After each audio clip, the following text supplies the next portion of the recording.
मराठा साम्राज्य, ये नाम सुनते ही जहन में शिवाजी, पेशवा और वो घोड़ों पर सवार लड़ाकों की एक तस्वीर सी बनती है। लेकिन सवाल ये है कि ये लोग थे कौन? और इससे भी बड़ा सवाल ये है कि मुगलों के उस दबदबे वाले हिंदुस्तान में ये इतनी बड़ी ताकत कैसे बन गए? मतलब इतनी बड़ी कि अंग्रेजों को भी भारत पर कब्जे के लिए पहले इनसे ही लड़ना पड़ा। बिल्कुल। और आज इसी कहानी की परतों को खोलने के लिए हमारे पास एक बहुत ही दिलचस्प जरिया है।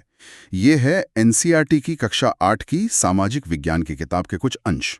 ये हमें एक साफ और तथ्यों पर आधारित नजरिया देंगे, बिना किसी लाग लपेट के। तो हमारा मकसद साफ है, ये समझना कि मराठा शक्ति का उदय कैसे हुआ, शिवाजी महाराज की रणनीति क्या थी और फिर आखिर में इस विशाल साम्राज्य का पतन क्यों हुआ।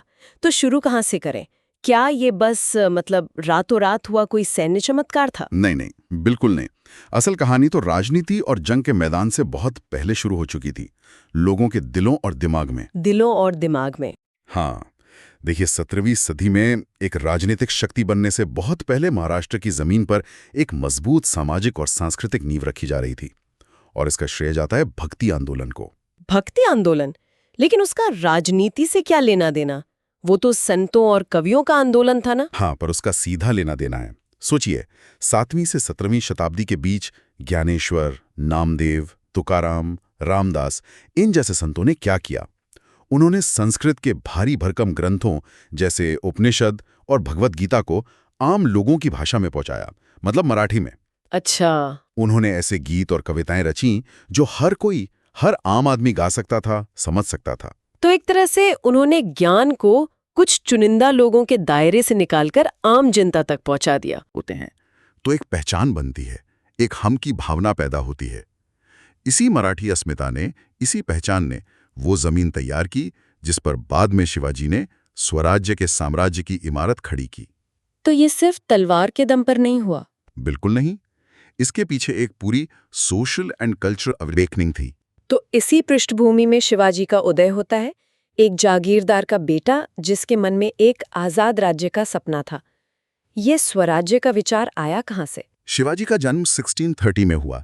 उनके पिता शाहजी भोसले एक जागीरदार थे, लेकिन उनका ज्यादातर बचपन अपनी मां जीजाबाई की देखरेख में बीता।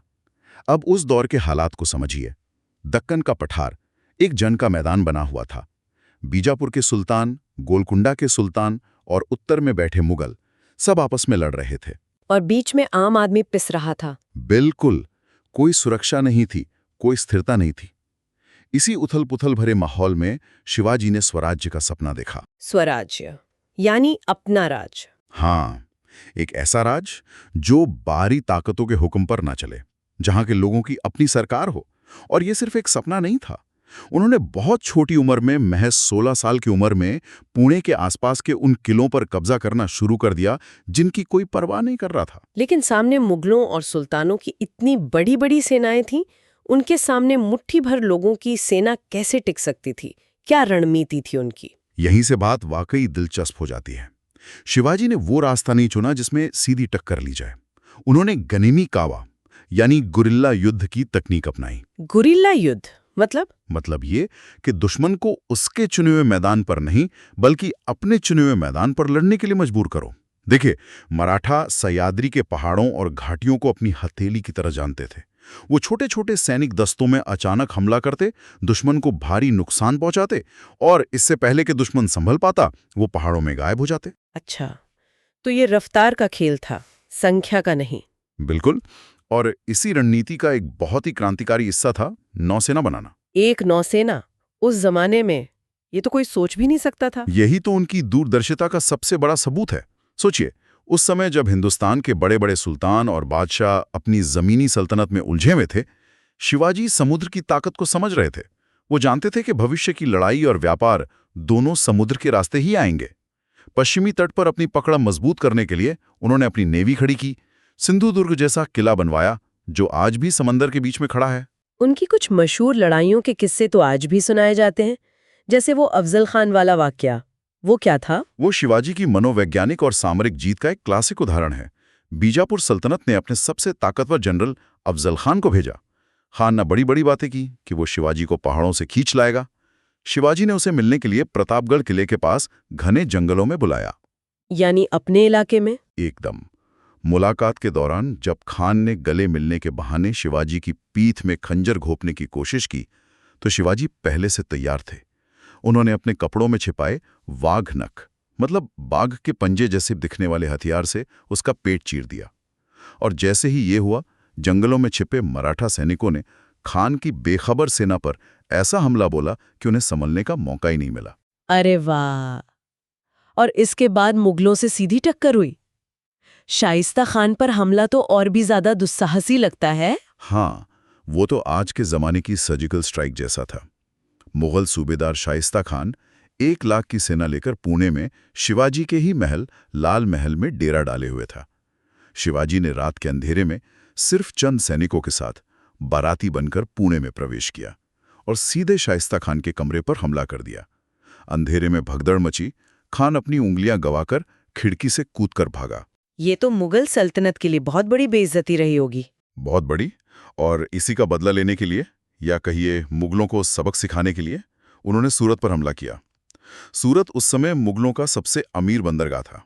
उस पर हमला करना सीधे मुगल बादशाह की तिजोरी पर हाथ डालने जैसा था। और स्रोत बताता है कि इसकी खबर लंदन के एक अखबार लंदन गेजेट तक में छपी थी। आगरा से भाग निकलने वाली कहानी तो हम सबने सुनी है, लेकिन मुझे हमेशा ये सवाल आता है कि क्या ये सच में इतना आसान था? मतलब औरंगजेब जैसा चालाक बादशाह और उसकी कैद से कोई मिठाई की टोकरी में निकल जाए? सवाल बहुत वाजिब है। ये कोई फिल्मी कहानी नहीं थी, ये एक बहुत सोची समझी योजना थी। सूरत की लूट के बाद औरंगजेब ने अपने सबसे काबिल जनरल राजा जयसिंह को भेजा। पुरंदर के किले में शिवाजी को संधि करनी पड़ी और आगरा दरबार में आने के लिए राजी होना पड़ा। वहां दरबार में उनका अपमान हुआ तो उन्होंने विरोध किया, जिसके बाद औरंगजेब ने उन्हें नजरबंद कर दिया। और सबको लगा कि अब खेल खत्म। बिल्कुल। लेकिन शिवाजी ने हार नहीं मानी। उन्होंने बीमार होने का नाटक किया और अपनी सेहत के लिए साधुओं और फकीरों को रोजाना फल और मिठाइयों की बड़ी बड़ी टोकरियां भिजवानी शुरू की। शुरू में पहरेदार हर टोकरी की बहुत सख्ती से जांच करते थे, लेकिन जब ये रोज का काम हो गया तो वो ढीले पड़ गए। बस शिवाजी इसी पल का इंतजार कर रहे थे। अच्छा। एक दिन वो और उनके बेटे संभाजी खुद उन टोकरियों में बैठकर फरार हो गए और कई 100 मील का सफर साधुओं के भेष में तय करके वापस महाराष्ट्र पहुंचे। औरंगजेब उन्हें फिर कभी पकड़ नहीं सका। कमाल है। इन सब जीतों और आगरा से बच निकलने के बाद उन्होंने अपने स्वराज्य के सपने को एक औपचारिक शक्ल कैसे दी? ये एक बहुत ही महत्वपूर्ण मोड़ था। 1674 में शिवाजी ने रायगढ़ के किले में पूरे वैदिक रीति रिवाजों के साथ अपना राज्याभिषेक करवाया। ये सिर्फ एक ताजपोशी नहीं थी, ये पूरे देश के लिए एक ऐलान था कि दक्कन में अब एक संप्रभु स्वतंत्र राज्य की स्थापना हो चुकी है। उन्हें श्री राजा शिव छत्रपति की उपाधि मिली और उन्होंने अपना एक नया कैलेंडर राज्याभिषेक शक भी शुरू किया। शिवाजी के बाद इस साम्राज्य का क्या हुआ? क्योंकि अक्सर देखा गया है कि एक मजबूत नेता के बाद साम्राज्य बिखर जाते हैं। ये बहुत अहम सवाल है। शिवाजी के बाद उनके बेटे संभाजी छत्रपति बने। औरंगजेब ने खुद दक्कन पर हमला किया और दुर्भाग्य से संभाजी को पकड़कर बेरहमी से मार दिया गया। सबको लगा कि अब मराठा शक्ति खत्म हो जाएगी, लेकिन ऐसा हुआ नहीं। यही मराठों के जुझारूपन का सबूत है। संभाजी के बाद उनके भाई राजा राम और फिर राजा राम की पत्नी रानी ताराबाई ने बागडोर संभाली और मुगलों से संघर्ष जारी रखा। औरंगजेब की मौत के बाद तो पासा ही पलट गया। मराठे अब बचाव नहीं बल्कि हमला कर रहे थे। उन्होंने मुगल इलाकों में दूर दूर तक हमले किए। लेकिन इस विस्तार के दौरान साम्राज्य के बनावट में एक बड़ा बदलाव आया है ना? सत्ता का जो केंद्र था वो बदल गया। हाँ, और यही बदलाव आगे चलकर उनकी ताकत और कमजोरी दोनों बना। शिवाजी का राज एक केंद्रीकृत व्यवस्था थी, जहां सारे फैसले छत्रपति लेते थे। लेकिन अब साम्राज्य इतना फैल गया था कि सत्ता छत्रपति के हाथ से निकलकर पेशवा यानी प्रधानमंत्री और दूसरे मराठा सरदारों के हाथों में आ गई, जैसे सिंधिया, होलकर, गायकवाड़। पेशवा बाजीराव प्रथम और उनके बेटे नाना साहेब पेशवा के समय में तो साम्राज्य अपनी बुलंदी पर पहुंच गया। ये विस्तार कहाँ तक पहुंचा और क्या इस दौरान शिवाजी के जो मूल्य थे वो कायम रहे? विस्तार तो हैरान करने वाला था। मराठा साम्राज्य उत्तर में अटक, पेशावर और लाहौर तक फैल गया, जो आज पाकिस्तान में है। 1761 में पानीपत की तीसरी लड़ाई में अफगानों से उन्हें भारी हार मिली, लेकिन कमाल की बात यह है कि सिर्फ 10 साल के अंदर उन्होंने फिर से वापसी की और 1771 में दिल्ली पर दोबारा कब्जा कर लिया। लेकिन मूल्यों का क्या हुआ? यहीं एक विरोधाभास दिखता है। जैसे जैसे ताकत अलग अलग सरदारों के हाथ में आई, अनुशासन में कमी आने लगी। शिवाजी का राज जहां अपनी प्रजा की भलाई के लिए जाना जाता था, वहीं बाद के कुछ अभियानों में लूटपाट और क्रूरता की घटनाएं भी हुईं। स्रोत में बंगाल पर मराठों के 10 साल लंबे हमलों का जिक्र है, जिसने वहां के आम लोगों को बहुत तकलीफ दी।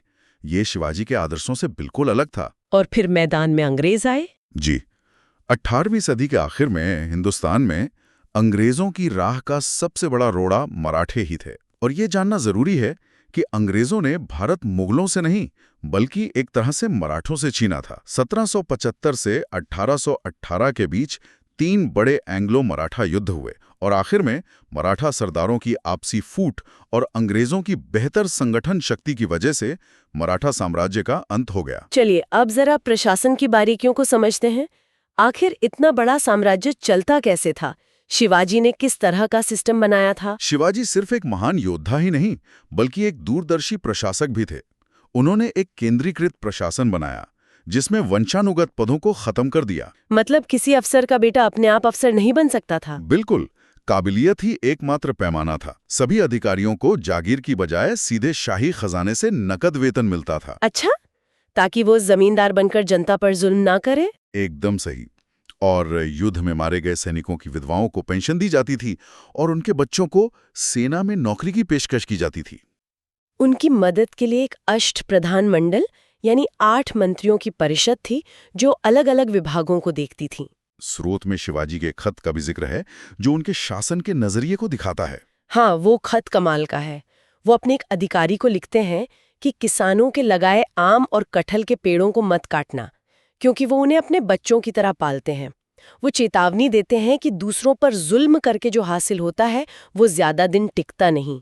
ये बात दिखाती है कि एक शासक जो लगातार युद्ध में घिरा है, वो पर्यावरण और आम आदमी की भावनाओं के बारे में कितनी गहराई से सोच रहा था। और उनकी टैक्स प्रणाली, ये चौथ और सरदेशमुखी क्या था? उनकी आर्थिक नीति का एक बहुत चालाक हिस्सा था। इसे ऐसे समझिए, चौथ एक तरह का प्रोटेक्शन मनी था। मराठे किसी राज्य से कहते कि आप हमें अपनी कमाई का 25% हिस्सा यानी चौथ दीजिए, और बदले में हम गारंटी देते हैं कि ना हम आप पर हमला करेंगे और न किसी और को करने देंगे। और सरदेशमुखी एक अतिरिक्त 10% टैक्स था, जो वो उस इलाके के वंशानुगत मुखिया होने के नाते वसूलते थे। ये उनकी सत्ता को बिना सीधे शासन किए फैलाने का एक बहुत असरदार तरीका था। तो आज की इस चर्चा से एक बात तो साफ है, मराठा साम्राज्य का उदय सिर्फ एक सैन्य घटना नहीं थी। इसके पीछे एक गहरी सांस्कृतिक जागृति, शिवाजी जैसा दूरदर्शी नेता और एक मजबूत प्रशासनिक ढांचा था। बिल्कुल, उन्होंने न सिर्फ एक विशाल साम्राज्य बनाया, बल्कि अंग्रेजों के आने से पहले वो सबसे बड़ी अखिल भारतीय शक्ति थी। उनका उदय और पतन दोनों ही भारतीय इतिहास के महत्वपूर्ण मोड़ हैं, जिनसे बहुत कुछ सीखा जा सकता है। शिवाजी का शासन, उनकी नौसेना की सोच और उनकी प्रशासनिक नीतियां, ये आज भी बहुत प्रासंगिक हैं। यहाँ श्रोताओं के लिए एक विचार छोड़ जाते हैं। शिवाजी का साम्राज्य एक केंद्रीकृत दृष्टि पर आधारित था, जहाँ सारी शक्ति छत्रपति के हाथ में थी। लेकिन बाद में यही शक्ति कई सरदारों के बीच बंट गई। ये विकेंद्रीकरण उनकी सबसे बड़ी ताकत भी बना, जिसने उन्हें मुगलों के खिलाफ लचीलापन दिया, और यही उनकी सबसे बड़ी कमजोरी भी साबित हुआ जब अंग्रेजों जैसी संगठित शक्ति का सामना करना पड़ा। ये सोचने वाली बात है कि किसी भी बड़े संगठन या राष्ट्र के लिए केंद्रीकृत नियंत्रण और क्षेत्रीय स्वायत्तता के बीच सही संतुलन खोजना आज भी कितना महत्वपूर्ण और कितना मुश्किल है।